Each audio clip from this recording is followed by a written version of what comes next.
Wala akong magmahay nga gipanganak ko nga pobre tungod kay nakatuon ko sa pagpangita og kwarta sa ako ang kaugalingong pamaagi.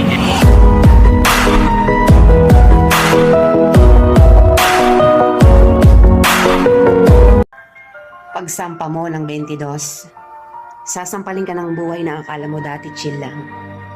Malalaman mo na yung mga salitang hindi pinupulot ang pera, na dati ay naririnig mo lang sa mga magulang mo. Magtatrabaho ka, magbabayad ng tubig at kuryente. Tapos trabaho ulit, paulit-ulit. Mamimiss mo yung batang ikaw, musmos, walang alam sa mundo. May mga gabing bibilangin mo ang oras ng tulog mo kasi akala mo makakatulong ito. Gigising ka para kumayod, umanap ng pera. Perang akala mo sapat na. Pero dahil salat ka, wala kang magagawa kung hindi tanggapin ang katotohanang ganito ang buhay.